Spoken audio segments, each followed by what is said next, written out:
요새 제가 하는 프로그램 그 먹거리 엑스파일이라는 프로그램 중에 착한 식당이란 그 코너가 굉장히 화두예요. 착한 식당, 착한 먹거리.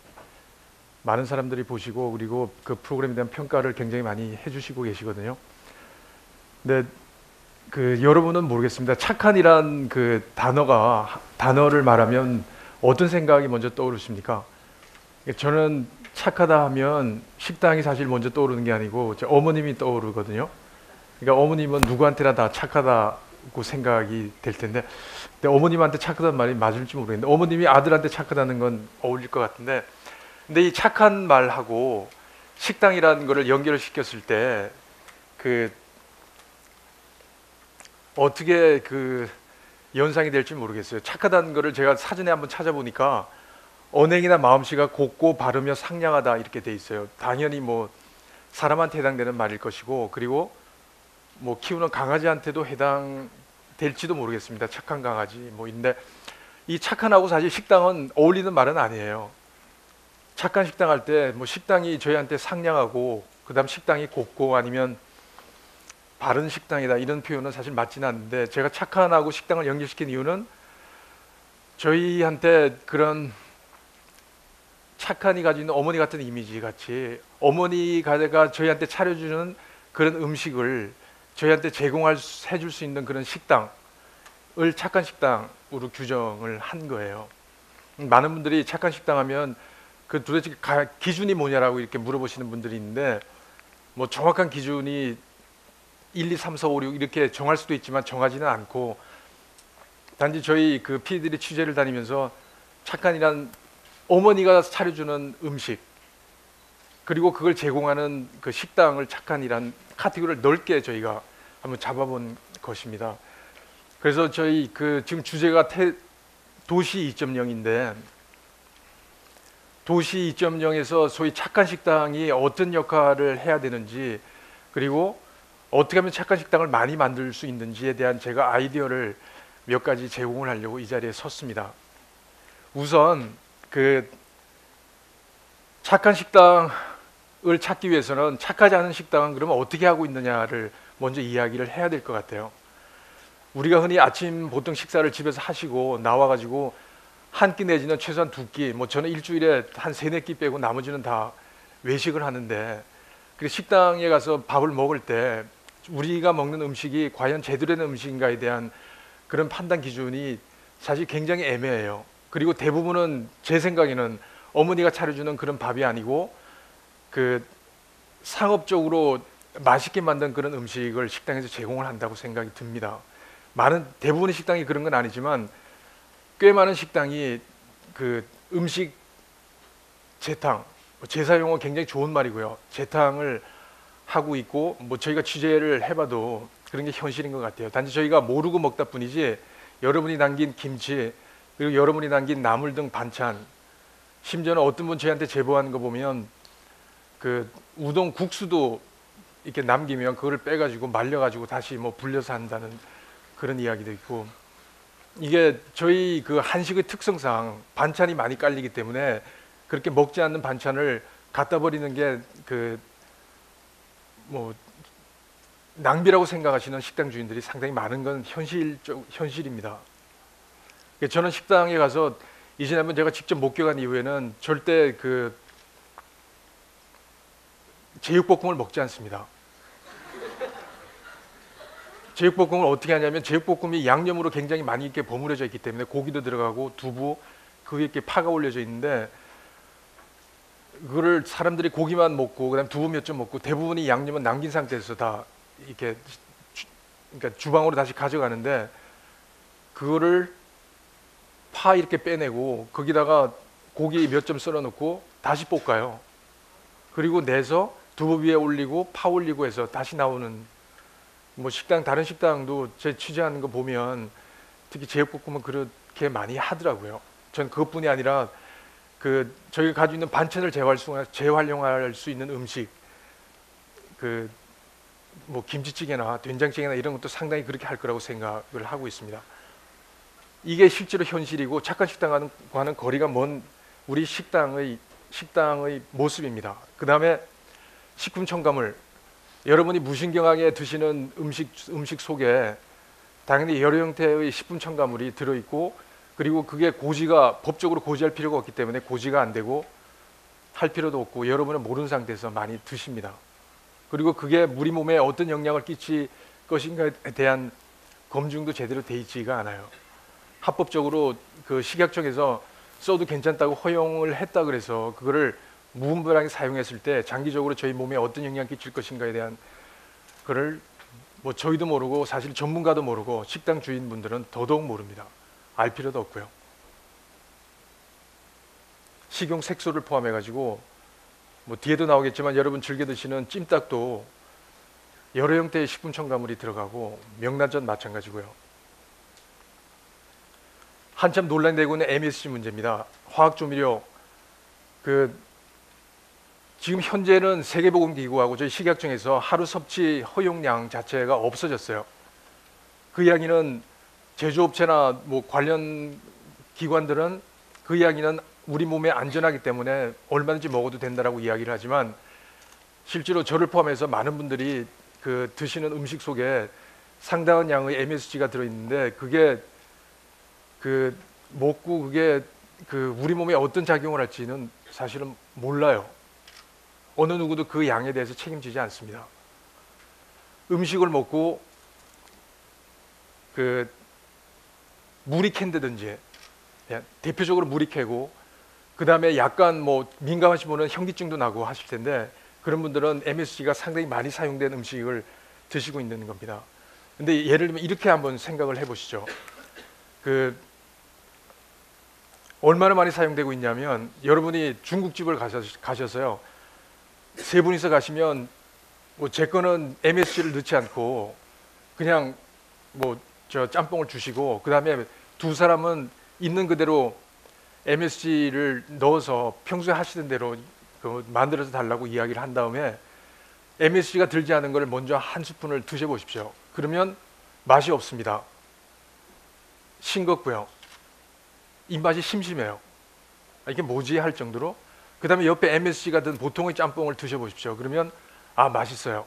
여러분이 평소에 드시는 거고 저도 평소에 먹는 그냥 짬뽕 맛 그겁니다.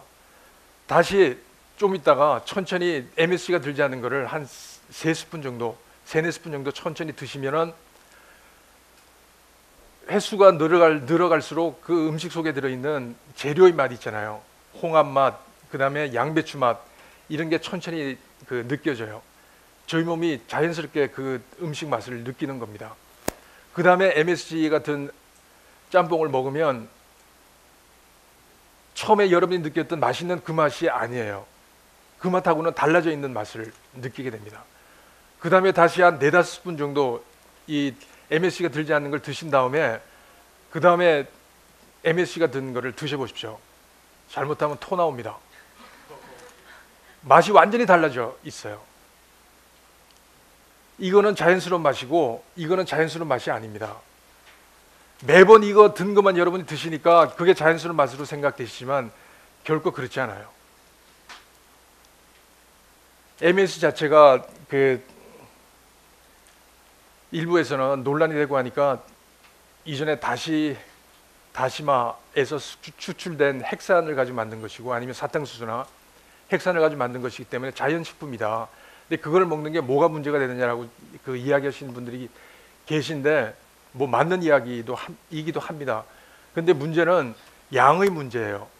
저희 몸이 오랜 시간 동안 진화를 하면서 적응한 주위에 있는 음식을 먹으면서 적응한 저희 몸은 만일에 MSG 티스푼으로 한 반 정도의 양을 갈비탕에 넣는다고 했을 때 그 정도 양을 만들기 위해서는 제가 다시다하고 다시마를 계속 헷갈려서 다시마를 엄청난 양을 진짜 이만한 양을 넣어야지 그 정도의 핵산이 생산이 될 거예요. 그 이야기는 뭐냐면 저희가 집에서 요리를 하거나 이전부터 요리를 해왔을 때 음식을 만들기 위해서 정말 이따만 양의 다시마를 절대 넣지는 않거든요. 인위적인 양 자체가 우리하고는 맞지가 않는, 우리 몸하고는 맞지가 않는 양이라고 저는 생각을 합니다. WHO에서 기준 양을 없앤 이유는 서양 음식은 기본적으로 MSG를 일부 넣는다 하더라도 저희처럼 그렇게 무지막지하게 많이 넣지는 않아요. 근데 문제는 저희는 국물이 많습니다. 국, 찌개 이런 식으로 국물이 많기 때문에 MSG를 제가 보기에는 무지막지하게 넣는 거예요. 저희 몸이 적응이 못할 정도로 넣는데 매일 먹으니까 적응을 하는 것처럼 보이지만 결국 적응이 안 됩니다. 아까 말한 대로 넣는 거하고 넣지 않는 거를 마음의 문을 열고 천천히 그렇게 비교해서 드시면 완전히 달라져요. 여러분이 즐겨 드시는 라면 있지 않습니까? 라면은 식품 첨가물의 극치예요. 라면 수프 여러분 컨디션 좋지 않을 때 라면 수프 넣고 하면 진짜 맛있거든요. 아프가니스탄 납치됐다가 나오신 분들 제일 먼저 먹고 싶은 게 라면이라고 말씀하실 정도로 그 미각, 저희 자극하는 그 미각의 정도는 굉장합니다. 컨디션 안 좋을 때 라면 수프 열어가지고 냄새 한번 맡아보세요. 토 나와요. 굉장히 자극적이에요. 최근에 저희 그 착한식 먹거리 엑스파일에서 방송에서 논란이 굉장히 많이 됐던 냉면 육수 이야기입니다. 저 냉면 굉장히 좋아해요. 고기 먹고 입가심으로 냉면 시켜서 냉면 먹고 또 국물도 다 마셔요. 사실 양으로 따지면 굉장히 많은 양. 그리고 배 두들기고 나오면 기분이 상당히 좋았습니다. 지금은 별로 안 좋아요. 저희가 제보가 있어가지고 그 냉면 육수를 어떻게 만드는지, 물론 다 대부분의 냉면집이 그런 건 아닙니다. 일부에서. 그런데 그 찾아보니까 냉면 육수를 만드는 레시피가 있어요. 돈 주고 팔아요. 저희 PD가 가서 그 레시피를 샀어요. 50만 원 주고. 레시피 한 장짜리 열어보니까 정말 기가 막히게 재료가 딱 저거예요. 소고기 맛 다시다. 그리고 백설탕, 그리고 환만식초. 환만은 고유명사니까 식초. 그 세 가지만 넣으면 육수가 되는 거예요. 거기다 안 되면 MSG 또 좀 더 많이 넣고 해가지고 육수를 만듭니다. 냉면집 하시는 분들 육수 만들 때 그 레시피를 샀든지 하여튼 종업원 있는 데서는 절대 안 만들어요. 왜냐면 종업원들이 보면 웃고 사람들한테 알릴 거니까 종업원 다 퇴근한 야심한 밤에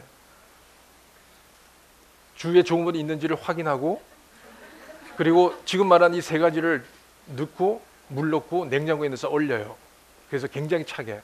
그리고 손님한테 낼 때는 아침에 육수가 이미 종업원들이 나왔을 때는 이제 만들어져 있어요. 그럼 면에다가 육수 넣고 거기다 얼음을 넣어요. 차게 하고 다대기를 올립니다. 차게 하고 다대기를 올리는 건 냉면이라서 차게 하는 게 아니라, 그건 부분의 일부 이유가 있겠지만 그거는 미각을 저희가 느끼는 많은 양의 조미료에 대한 거부 반응을 줄이기 위해서 차게 해서 저희 미각을 다시 마비시키고, 그리고 더 다대기로 맵게 해서 저희 미각을 다시 마비시킨 다음에 섭취를 할 수 있도록 다대기 올리고 차게 해서 냉면을 내는 거예요. 그게 현실입니다. 자, 대부분의 식당이 그런 건 아니지만 전 도시에 있는 많은 식당들이 지금 그 MSG 문제, 그다음 식품 첨가물 문제, 그리고 그 재탕 문제, 이런 거에 대해서 자유롭지 않다고 생각해요. 그래서 저희가 제 도시 2.0에서 그러면 착한 식당이 이 되기 위해서는 어떻게 해야지 될 것인지, 그리고 그런 거에 대한 몇 가지 아이디어를 한번 제공을 해보겠습니다.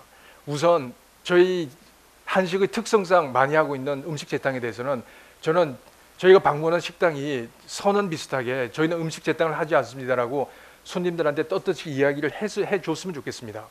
그리고 MSG, 사실 좀 웃기는 이야기인데 여러분 식당 가시면 소금통하고 후추통은 있어요. 그리고 MSG는 자기들 마음대로 넣습니다. 그리고 제가 MSG 넣지 말아주세요 하면 저희가 보지 않는 데서 MSG를 안 넣겠죠. 뭐 넣은지도 모르겠지만. 그래서 저는 MSG도 소금하고 후추하고 똑같이 사람들이 원하지 않으면 넣지 않고, 원하면 뭐 계량급으로 조금 넣든지 아니면 뭐 한 스푼을 크게 넣든지 손님들이 선택할 수 있게 식탁으로 내달라는 이야기입니다. 그렇게 해서 소비자들이 선택권을 넓혀달라는 이야기입니다. 식품 첨가물하고 MSG에 대해서. 자, 간단한 것 같지만 식당들이 이렇게 실천하기 위해서는 식당 주인들이 상당히 변해야 돼요. 근데 동시에 저는 식당을 방문한 여러분들, 우리를 포함해서 손님들도 변해야 된다고 생각합니다. 여러분들의 음식에 대한 생각도 바뀌어야지 그 바뀐 생각이 식당 주인한테도 전달이 되고 그렇게 해서 식당이 바뀔 수 있다고 생각을 합니다. 자연 상태에서 음식은 절대 색깔이 현란하지 않아요. 보십시오. 명란젓 색깔이 원래 저래요. 저거 보고 맛있다는 생각이 드십니까? 안 들어요. 젓가락 쉽게 가지 않습니다. 근데 원래 명란 색깔이 저거예요. 설탕하고 소금하고 뭐 참기름 조금 그 세 가지만 넣어서 만드는, 여러분이 아시는 명란젓이라고 아시는 저 현란한 색깔은 식용 색소 넣어서 만든 거예요. 하룻밤 넣었다가 빼고 다시 다른 거 첨가물 넣은 다음에 하루 정도 더 담그면 아주 빨간색이 나와요. 찜닭 마찬가지입니다. 색소를 넣지 않는 찜닭은 맛없게 보여요. 저게 원래 자연의 색깔입니다. 닭 색깔. 여러분이 알고 있는 찜닭 색깔은 카라멜 색소 색깔이에요. 여러분은 우측에 있는 걸 보고 가서 맛있다고 즐겁게 먹습니다. 왼쪽에 있는 게 나오면 아 이게 뭐야 이러니까 주인들이 이렇게 내놓는 겁니다.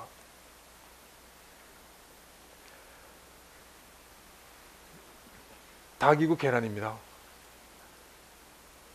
여러분도 계란 노른자가 놀아야지 좋다고 생각하지 않습니까? 자연 상태에서 나오는 닭 그 노른자는 모두가 저렇게 노랗지 않아요. 일부만 노랗고 아니면 아까 명란젓 색깔 같은 것도 있고 10개 하면 이런 게 한두 개 섞여 있어요. 근데 모든 계란 노른자는 저렇게 노라야 된다고 생각해요. 계란 만든 사람들이 어떻게 합니까? 닭에다 색소 먹이면 노란 계란이 나와요. 노란 색소 먹이면. 여러분이 드시는 모든 계란은 노란 색소를 먹인 계란 노른자를 드시고 계신 거예요. 누구 잘못입니까? 업자들은 여러분 잘못이라고 이야기하고 저희는 업자 잘못이라고 이야기합니다. 계란 크기도 마찬가지입니다.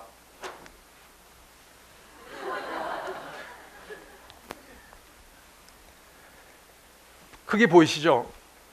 작은 계란이고 큰 계란입니다. 여러분 마트 가면 이거밖에 없어요. 왕란, 대란, 뭐 특대란 이렇게 해가지고 비싸게 주고 이거 사 드십니다. 좋은 계란입니까? 아닙니다. 조그만 계란, 여러분 이거 어디서 가장 많이 볼 수 있어요? 보기 힘듭니다. 순두부집 가면 있어요. 순두부집 가면 계란 공짜로 주는 계란, 이렇게 조그만 계란이에요. 여러분이 이것만 원하시니까 이거는 다 사라졌어요. 이게 영계가 낳은 가장 신선하고 그리고 영양가가 높은 계란이에요. 어린 닭이 나오면 이거 깨보면 노른자가 이건 이렇게 퍼져 있잖아요. 이거는 늙은 닭이 낳은 계란이에요. 조그만 계란, 영계가 난 계란은 노란자가 이렇게 올라 있어요. 젓가락으로 한번 떠보십시오. 집에 가셔서. 근데 여러분 다 이거만 사니까 이거 없어졌어요. 제일 큰 계란이 바로 닭이 죽기 전에 나오면 제일 큰 계란 나오는 거예요. 여러분이 가셔가지고 아까 말한 색소나 아니면 계란, 조그만 계란 달라고 마트 가서 계속 그러면 이게 나올 거예요. 싼 가격에. 더 싸지만 더 좋은 계란입니다.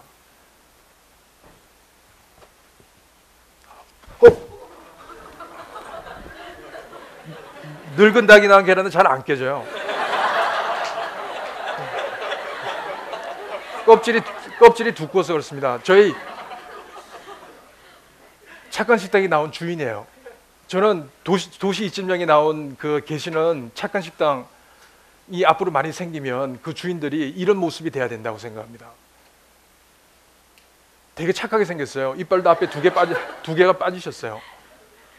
100% 메밀 만드시는 강원도 횡성에서 분인데 그 반죽 안 되는 이거를 계속해서 메밀을 반죽해가지고 손님이 오면 주문하면 그때 반죽해서 내요. 저희 방송하기 전에 잘 못 살았어요. 착한 식당 주인 다 잘 못 살아요.